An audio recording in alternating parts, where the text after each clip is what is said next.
हाँ तो साथियों, कैसे हैं आप सब। मैं आदर्श स्वागत करता हूं आपका आपके अपने YouTube चैनल रूट इंग्लिश पर। दोस्तों, जैसा कि आप सभी जानते हैं, हम अभी टेंस पढ़ रहे हैं। टेंस में मैंने आपको सबसे पहले वीडियो में टेंस का चार्ट समझाया था। उसके बाद मैंने बताया था कि प्रेजेंट, पास्ट और फ्यूचर टेंस क्या होते हैं। दोस्तों, मैंने बताया था कि प्रेजेंट में 4 पार्ट हम पढ़ेंगे, पास्ट के भी 4 पार्ट पढ़ेंगे एंड फ्यूचर के भी 4 पार्ट पढ़ेंगे, जिनमें से मैंने आपको प्रेजेंट सिंपल, प्रेजेंट कंटिन्यूअस पढ़ा दिया है। और अगला पार्ट है आपके सामने दोस्तों प्रेजेंट परफेक्ट। दोस्तों, प्रेजेंट के 3 टेंस कंप्लीट होने वाले हैं। इसके बाद चौथी कैटेगरी आएगी आपकी, इसके बाद प्रेजेंट परफेक्ट कंटिन्यूअस। ये 3rd कैटेगरी है प्रेजेंट टेंस की।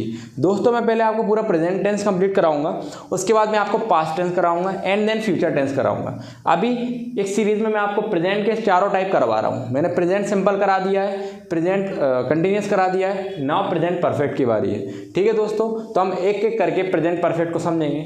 सबसे पहले देखेंगे दोस्तों प्रेजेंट परफेक्ट होता क्या है। दोस्तों, कोई भी काम अगर प्रेजेंट में लगता है, कोई भी काम प्रेजेंट में लगता है और हो चुका है या फिर हो गया है, वो प्रेजेंट परफेक्ट टेंस कहलाते हैं। जैसे मैंने खाना खा लिया है, या फिर इसको आप बोल सकते हैं मैं खाना खा चुका हूँ। जस्ट मैंने अभी प्रेजेंट के सेंस में काम किया हो, जैसे मैं वीडियो रिकॉर्ड कर चुका हूँ या मैंने वीडियो बना ली है। तो इस टाइप के सेंस या फिर इस टाइप के सेंटेंसेस आपके सामने आएंगे तो वो प्रेजेंट परफेक्ट टेंस होंगे। दोस्तों, बच्चों को बहुत ज़्यादा कन्फ्यूजन होता है कि प्रेजेंट परफेक्ट टेंस में या फिर पास्ट परफेक्ट या फ्यूचर परफेक्ट टेंस में कौन सी वर्ब लगाई जाती है। तो मैंने आपको चार्ट में समझाया हुआ है कि आप एक लाइन से इसको याद कर सकते हैं 3-3-3, या फिर मैंने आपको एक तरीका और बताया है, जब भी परफेक्ट वर्ड आ जाए सिंगल, ठीक है दोस्तों, जब भी परफेक्ट वर्ड अकेला आ जाए तो आपको काय का यूज़ करना है, वर्ब की 3rd फॉर्म का। इसके अलावा मैंने आपको बताया था जब भी कंटिन्यूस वर्ड आ जाता है, जब भी कंटिन्यूस वर्ड आ जाता है तो आपको कंटिन्यूस में वर्ब की 4th फॉर्म का यूज़ करना है, चाहे कोई भी वर्ड हो, कोई भी सेंटेंस हो। लेकिन अगर परफेक्ट वर्ड आता है तो आपको ध्यान रखना वर्ब की 3rd फॉर्म का यूज़ करना है। दोस्तों, वर्ब की 3rd फॉर्म क्या होती है मैंने वर्ब वाले सेक्शन में पूरा समझाया हुआ है, उसके बाद मैंने मॉडल वर्ब भी समझाई हुई है। दोस्तों, देखते हैं कि प्रेजेंट परफेक्ट टेंस क्या बोलता है। दोस्तों, जैसे हिंदी में चुका है, चुकी है, या चुके हैं, या चुका हूँ, या फिर लिया है, लिए हैं, कोई भी चीज़ ऐसी आएगी जिसमें प्रेजेंट में चुका है, लिया है का सेंस आएगा तो वो प्रेजेंट परफेक्ट टेंस होगा। जैसे मैंने अभी कुछ एग्जांपल आपको हिंदी में बोल के बताए थे, कुछ सेंटेंसेस मैंने आपके सामने लिखे हुए हैं, उन सेंटेंसों से और आपको क्लियर होगी चीज़ें। दोस्तों, इस प्रेजेंट परफेक्ट टेंस में आप 2 हेल्पिंग वर्ब का यूज़ करते हैं, एक तो है हैज़ और एक है आपका हैव। ठीक है दोस्तों, मैंने प्रेजेंट कंटिन्यूस पढ़ाया था तो 3 हेल्पिंग वर्ब बताई थी, इज, एम, आर। लेकिन ये प्रेजेंट परफेक्ट टेंस है तो आप काय का यूज़ करेंगे, हैज़ या फिर हैव का, और प्रेजेंट कंटिन्यूस में इज, एम, आर का। ठीक है दोस्तों, देखें, मैंने आपसे बोला है कि इन 2 लाइनों को अच्छे से याद रखें। पूरे टेंस ही क्या, ग्रामर में कहीं भी आपको हेल्पिंग वर्ब लगाने में या वर्ब लगाने में समस्या नहीं आएगी। जैसे मैंने बोला था ही, शी, इट, नेम सिंगुलर, ये एस वाली लाइन है, मतलब इसको एस बहुत पसंद है, ऐसे याद कर लो, इस लाइन को एस पसंद है। तो जितनी भी एस वाली हेल्पिंग वर्ब होंगी, जैसे यहाँ पे देखो क्या लिखा है, एस लग रहा है ना इसमें। जैसे मैंने बोला वॉज में एस लग रहा है, जैसे मैंने बोला इज में एस लग रहा है। ऐसे करके जो भी वर्ब होंगी जिनमें एस आ रहा होगा वो इस लाइन के साथ तो पक्के में लगेगी। तो देखेंगे दोस्तों, इस पूरी लाइन के साथ आप काय का यूज़ करेंगे, हैज का। ओके, अगला I, we, you, they plural, I, we, you, they plural, इसके साथ आप काय का यूज़ करेंगे दोस्तों, हैव का। तो बस इतनी सी कॉन्सेप्ट था। अगर आपको ही दिख जाए या शी दिख जाए या इट दिख जाए या किसी का भी नाम दिख जाए या फिर सिंगुलर सब्जेक्ट दिख जाए तो आप यूज़ करेंगे बेटा हैज का। अगर आई मतलब मैं, वी मतलब हम, यू मतलब आप, दे मतलब वे, या फिर प्लूरल दिख जाए यानी कि एक से ज़्यादा सब्जेक्ट दिख जाए तो आप काय का यूज़ करेंगे दोस्तों, हैव का यूज़ करेंगे। चलिए दोस्तों, समझते हैं एग्जाम्पल के साथ में। तो मैंने दोस्तों इस साइड हैज़ के एग्जाम्पल लिखे हुए हैं, इस साइड मैंने हैव के साथ में लिखे हुए हैं। तो एक एक करके मैंने सब्जेक्ट चेंज कर दिए हैं, एक एक करके सारे सब्जेक्टों को, सारे के सारे सेंटेंसों को समझेंगे। दोस्तों, जैसा कि सभी को पता है, मेनली हम क्लासेस में 4 टाइप के सेंटेंस पढ़ते हैं, affirmative, negative, interrogative and WH interrogative, या इसी को डबल इंटरोगेटिव के नाम से भी जाना जाता है। देखेंगे दोस्तों, अफर्मेटिव सेंटेंस जो कि पॉजिटिव होते हैं नॉर्मली, जिसमें कोई नकारात्मक वाक्य नहीं होता, ना ही क्वेश्चन मार्क होता है। देखें दोस्तों, श्रेया अंग्रेजी सीख चुकी है, श्रेया अंग्रेजी सीख चुकी है। तो मैंने आपको सेंटेंस बताया था, बनाने का एक ही तरीका है, कोई भी सेंटेंस हो आपको 4 चीज़ें चाहिए होती हैं, SHVO। ठीक है दोस्तों, S for subject, H for helping verb, V for verb and O for other word या फिर ऑब्जेक्ट। सबसे पहले आएगा सब्जेक्ट, तो काम कौन कर रहा है इस पूरे सेंटेंस में, करने वाला कौन है, श्रेया। सबसे पहले मैंने लिख दिया श्रेया। ठीक है दोस्तों, अब आएगी बारी दोस्तों हेल्पिंग वर्ब की। मैंने जस्ट अभी बताया कि प्रेजेंट परफेक्ट टेंस में 2 हेल्पिंग वर्ब लगती हैं, एक तो हैज लगती है, एक आपकी हैव लगती है। तो यहाँ पे क्या लगाएंगे दोस्तों, मैंने अभी बताया कि अगर आपका नाम आ जाएगा तो आपको क्या लिखना है, हैज। ये आपका नाम ही तो है श्रेया, ठीक है। तो क्या लिखूंगा श्रेया, फिर हेल्पिंग वर्ब क्या हो गई हैज़, हो गया दोस्तों। अब आइए दोस्तों आपकी वर्ब या फिर इसको बोलते हैं मेन वर्ब। वर्ब क्या है यहाँ पे, करना काम क्या हो रहा है, अंग्रेजी सीखना, सीख चुकी है, सीखना काम हो रहा है, तो सीखने को क्या बोलते हैं दोस्तों लर्न, और लर्न की थर्ड फॉर्म का यूज़ करना पड़ेगा क्योंकि ये परफेक्ट टेंस है। कौन सा टेंस है दोस्तों, परफेक्ट टेंस, तो आप बोलेंगे श्रेया हैज़ लर्नड। इसके बाद ऑब्जेक्ट क्या होगा या फिर अदर वर्ड्स क्या होंगे, मेनली ऑब्जेक्ट क्या होगा आपका, अंग्रेजी सीख चुकी है ना, अगर हिंदी होती तो हिंदी हो जाता, मैथमेटिक्स होती तो मैथमेटिक्स, तो आपको यहाँ पे क्या लिखा हुआ है अंग्रेजी, तो अंग्रेजी एक ऑब्जेक्ट का काम करेगी, तो क्या होगा इंग्लिश। तो क्या बोलूँगा, श्रेया हैज़ लर्नड इंग्लिश। यहाँ पे लर्नड जो है ना, लर्न की थर्ड फॉर्म है, ठीक है दोस्तों। आई होप आपको ये वाला सेंटेंस क्लियर हुआ होगा दोस्तों। अब नेगेटिव सेंटेंस देखते हैं हैज़ वाले, जैसे मोहन बाजार नहीं जा चुका है, मैंने यहाँ पे श्रेया लिया था, यहाँ पे मोहन ले लिया, आपका नाम भी हो सकता है, मेरा नाम भी हो सकता है, नाम तो किसी का भी हो सकता है दोस्तों, तो मैंने बोला मोहन बाजार नहीं जा चुका है, ये नेगेटिव सेंटेंस है, ठीक है दोस्तों। क्या है नेगेटिव सेंटेंस। मैंने आपको एक चीज़ बताई थी, नेगेटिव सेंटेंस कभी भी किसी भी सेंटेंस में आ जाए तो आपको नोट का प्रयोग सिर्फ और सिर्फ हेल्पिंग वर्ब के बाद ही करना है। काय के बाद करना है दोस्तों, हेल्पिंग वर्ब के बाद ही करना है। जैसे यहाँ पे हेल्पिंग वर्ब क्या है, हैज़ या हैव, तो मैं हेल्पिंग वर्ब यहाँ पे दिखेगी, वहाँ पे नोट लगा दूँ उसके बाद में। जैसे मोहन सब्जेक्ट हो गया, ठीक है, मोहन लिख दिया मैंने, हैज़ हेल्पिंग वर्ब हो गई, क्यों, क्योंकि मोहन एक नाम है तो मैंने हैज़ लिख दिया, मोहन हैज़। अब मैंने बोला आपसे नेगेटिव सेंटेंस है, नहीं आ रहा है, तो आप काय का यूज़ करेंगे दोस्तों, नॉट का यूज़ करेंगे, वो भी हेल्पिंग वर्ब के बाद में। तो क्या बोलूँगा, मोहन हैज़ नॉट। अब भैया जाने की बात हो रही है, वर्ब क्या है दोस्तों, जाना, जाने को क्या बोलते हैं दोस्तों, गो बोलते हैं। गो की सेकंड फॉर्म होती है वेंट एंड थर्ड फॉर्म होती है दोस्तों गोन। तो हम यहाँ पे वर्ब की थर्ड फॉर्म का प्रयोग करेंगे क्योंकि ये सेंटेंस का है बच्चों, परफेक्ट का है, तो परफेक्ट के टेंस में हम वर्ब की थर्ड फॉर्म यूज़ करेंगे, तो गोन। अब अदर वर्ड या फिर ऑब्जेक्ट क्या हो गया, देखिए कहाँ जा चुका है, बाजार, बाजार को क्या बोलते हैं, मार्केट। यहाँ पे आपको एक प्रीपोजिशन का यूज़ करना पड़ेगा, किसी भी जगह पे जाने की बात करते हैं तो हम टू का प्रयोग करते हैं, एक्सेप्ट होम, होम के साथ में आप कभी भी टू का प्रयोग ना करें, याद रखें। टू मार्केट क्या बोलेंगे, Mohan has not gone to market, Mohan बाजार नहीं जा चुका है। आई होप दोस्तों आपको क्लियर हुआ होगा। अगर अभी भी कोई डाउट है तो आप कमेंट सेक्शन में मेरे को पूछ सकते हैं। आगे आते हैं इंटरोगेटिव या WH इंटरोगेटिव। सबसे पहले देखेंगे इंटरोगेटिव, ऐसे क्वेश्चन जिनमें क्या पूछा जाता है दोस्तों, क्वेश्चन पूछा जाता है। क्या पूछा जाता है, क्वेश्चन। देखेंगे दोस्तों, क्या वो किताब पढ़ चुकी है, क्या वो किताब पढ़ चुकी है, तो यानी कि यहाँ पे कोई लड़की की बात हो रही है लेकिन उस लड़की का नाम नहीं दिया हुआ है। तो अगर किसी लड़की का नाम नहीं दिया हुआ है तो आप क्या लगाएंगे, ही या शी में से कुछ लगाएंगे। लेकिन मैंने आपको बताया था ही लड़कों के लिए प्रयोग किया जाता है और शी लड़कियों के लिए प्रयोग किया जाता है। मुझे पता है दोस्तों आपको क्लियर है, लेकिन कुछ बच्चे ऐसे भी हैं जो इस वीडियो को देख रहे हैं, उनको नहीं पता है कि ही और शी का प्रयोग कैसे करते हैं, तो उनको क्लियर करने के लिए मैंने थोड़ा सा बता दिया है, ठीक है। शी मतलब लड़कियों के लिए। आप यहाँ पे लड़की की बात हो रही है, पढ़ चुकी है, तो समझ जाइएगा लड़की की बात हो रही है। अगर पढ़ चुका है होता तो लड़का होता दोस्तों, ठीक है। अगर पढ़ चुके होते तो यानी कि एक से ज़्यादा लोग होते। यहाँ पे सिर्फ लड़की की बात हो रही तो हम क्या करेंगे, शी का प्रयोग करेंगे।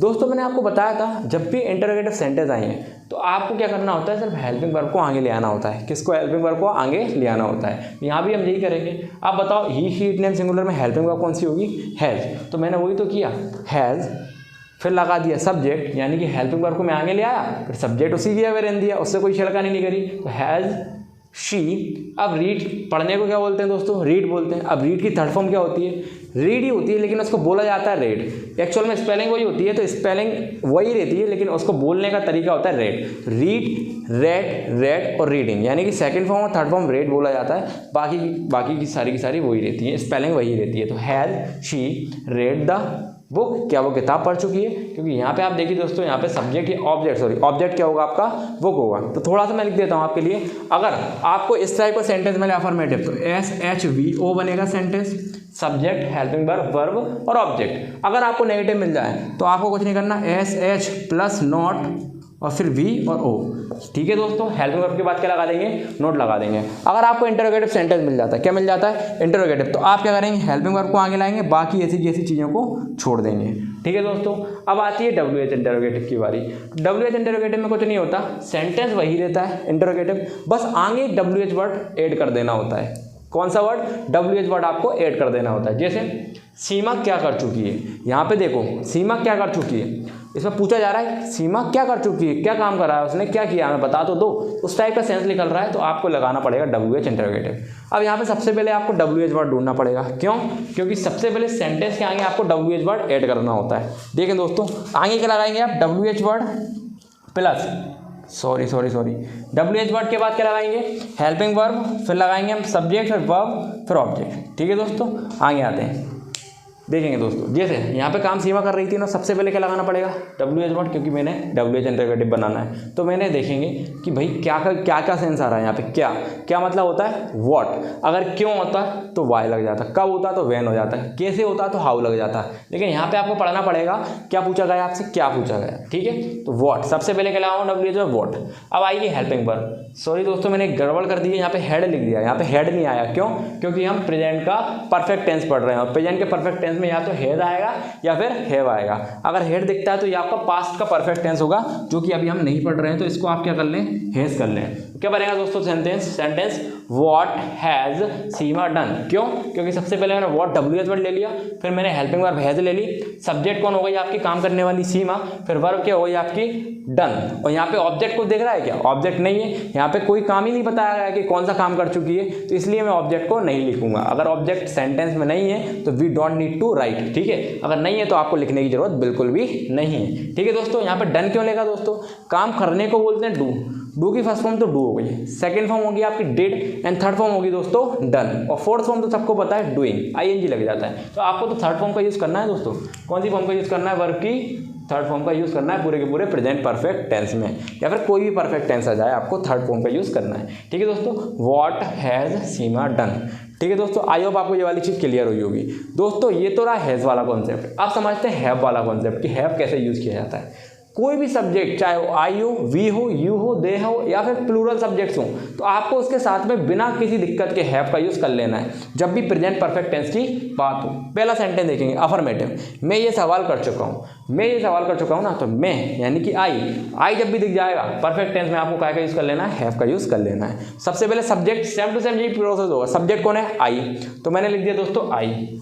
हेल्पिंग वर्ब क्या है दोस्तों, हेल्पिंग वर्ब हैज है या हैव है, आई के साथ क्या लगता है दोस्तों, बोलो मेरे साथ, हैव। क्या लगता है दोस्तों, हैव। तो मैंने लिख दिया आई हैव। चलिए, सवाल कर चुका हूं। अभी मैंने वर्ब का बात करी थी आपसे, तो वर्ब का मतलब करने को क्या बोलते हैं, डू बोलते हैं। डू की थर्ड फॉर्म जस्ट जैसा देखी थी अपन ने, क्या होती है, डन। तो क्या बोलेंगे दोस्तों, आई हैव डन। अब अदर वर्ड या फिर ऑब्जेक्ट क्या होगा आपका, इस क्वेश्चन को, इस सवाल को कर चुका हूं ना, तो दिस क्वेश्चन। क्या लिखेंगे दोस्तों, इस सवाल को दिस क्वेश्चन, ये क्वेश्चन में कर चुका हूं, तो क्या बोलेंगे, I have done this question. I hope दोस्तों आपको हैव का अफर्मेटिव सेंटेंस समझ में आया होगा। अब हैव के लिए हम सेकंड देखेंगे, नेगेटिव। मैंने सब्जेक्ट चेंज कर दिए, थोड़े मैंने सेंटेंस भी चेंज कर दिए। क्यों, क्योंकि सेंटेंस चेंज कर देंगे तो आपको थोड़ा अच्छे से चीज़ें क्लियर होंगी। आगे आते हैं, वे घर नहीं खरीद चुके हैं। अब वे क्या हो गया भैया, यहाँ पे आई मतलब तुम्हें होता है, वी मतलब तो हम होता है, यू मतलब आप या तुम होता है। ठीक है, दे मतलब होता है वे, मतलब एक से ज़्यादा लोग होंगे, इसलिए हम दे का प्रयोग करते हैं। तो क्या लिखेंगे, दे सब्जेक्ट है, हैव लगाना ही पड़ेगा क्योंकि हेल्पिंग वर्ब हैव लगती है दे के साथ में, दे हैव। अब नोट क्यों लगाया, क्योंकि यहाँ पे देखें आप, नहीं लग रहा है। क्या लग रहा है, नहीं। तो मैंने अभी बताया सब्जेक्ट हेल्पिंग वर्ब, फिर आपको लगाना है नोट, दे हैव नॉट। अब आगे काम क्या हो रहा है, खरीदना। खरीदने को क्या बोलते हैं, बड़ी या महंगी चीज़ आप खरीदते हैं तो आप परचेज का यूज़ करते हैं, और परचेज की सेकेंड फॉर्म परचेज्ड होती है और थर्ड फॉर्म भी परचेज्ड होती है। अगर छोटी चीज़ खरीदते हैं तो उसको बोलते हैं बाय की सेकेंड फॉर्म वॉट होती है, थर्ड फॉर्म भी वॉट होती है, और फोर्थ फॉर्म बाइंग होती है। ठीक है दोस्तों, यहाँ पे बड़ी महंगी चीज़ होती है घर। दोस्तों अचानक लाइट चली गई थी, तो मैं आपको कंटिन्यू करता हूँ। जैसे मैं आपको पढ़ा रहा था, वे घर नहीं खरीद चुके हैं, तो मैं नेगेटिव सेंटेंस बता रहा था, और नेगेटिव सेंटेंस में आपको नोट का प्रयोग हमेशा हेल्पिंग वर्ब के बाद करना है।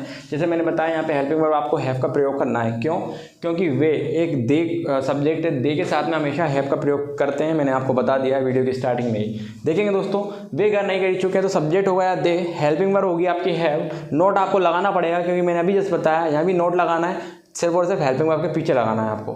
दे हैव नॉट, खरीदने को बोलते हैं परचेज, तो परचेज के लिए लगाएंगे हम परचेज्ड। और होम की बात कर रहे हैं तो हम होम भी लगा सकते हैं या फिर हाउस लगा सकते हैं, तो मैंने लिख दिया होम। छोटा सा डिफरेंस होता है, बिट डिफरेंस होता है हाउस और होम में। यहाँ पे आप बहुत अपनी फैमिली के साथ में रहते हैं या फिर रोज़ आप इस घर में जाते हैं, उसको आप होम बोलते हैं। और ऐसी है कि यहाँ पे आप बहुत कम जाते हैं, बहुत रियरली कभी कभी जाते हैं, उसको हाउस बोला जाता है। जैसे आपने कभी सुना होगा फार्म हाउस, यानी कि आपके कोई खेत या फिर आपकी कहीं जगह पे, बड़ी सी जगह पे आपका घर होगा, यहाँ पे बहुत कम जाते हैं, तो उसको आप फार्म हाउस बोलते हैं या फिर हाउस बोलते हैं। तो ऐसे आप याद रख सकते हैं। आगे आते हैं दोस्तों, क्या हम यहाँ क्या हम यहाँ आ चुके हैं, यानी कि सेंस आ रहा है आ चुके हैं, क्या हम यहाँ पहुँच चुके हैं या आ चुके हैं का सेंस आ रहा है। तो हम सबसे पहले देखेंगे सेंटेंस है इंटरोगेटिव, यानी कि इसका आंसर आप यस और नो में दे सकते हैं। तो इस टाइप के सेंटेंस आपके इंटरोगेटिव आते हैं, वो इंटरोगेटिव सबसे पहले आपको हेल्पिंग वर्ब का यूज़ करना है। हमके लिए लगता है वी, और वी के साथ में हमेशा हैव का प्रयोग किया जाता है। तो हैव सब्जेक्ट कौन होगा, वी, कम की थर्ड फॉर्म होगी कम। दोस्तों कम की थर्ड फॉर्म कम ही होती है, कम की फर्स्ट फॉर्म कम, सेकेंड फॉर्म होती है कैम, थर्ड फॉर्म होती है कम, फोर्थ फॉर्म होती है कमिंग। तो थर्ड फॉर्म कमी होती है। तो हैव वी कम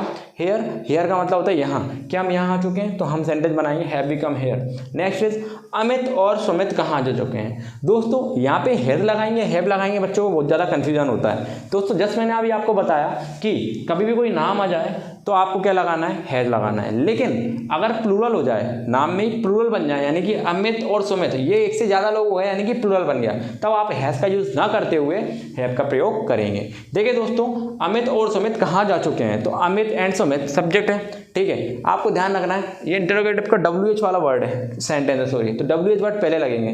कहाँ का सेंस में क्या लगाएंगे हम, वेयर। यहाँ पे क्या का सेंस आ रहा है तो क्या के लिए हम लगाते हैं व्हाट, यहाँ पे कहाँ का सेंस आएगा तो वेयर, सबसे पहले वर्ड लिखेंगे वेयर, ठीक है। अब क्या लिखेंगे हेल्पिंग वर्ब, तो वेयर हैव, अब आएगा सीधा subject, where have Amit and Sumit, ठीक है।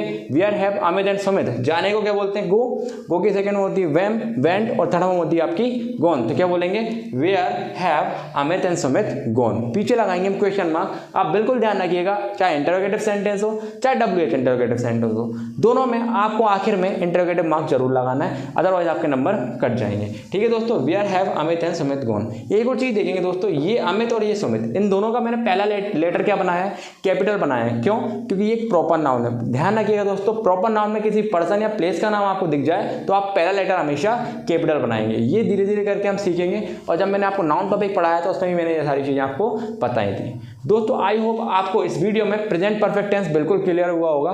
दोस्तों जितना हो सके इस वीडियो को शेयर करें, अपने दोस्तों को भेजें, और मेरे चैनल को सब्सक्राइब करवाएं। आप भी सब्सक्राइब करें, और अभी तक इस वीडियो को लाइक नहीं किए तो लाइक भी करें। Thank you.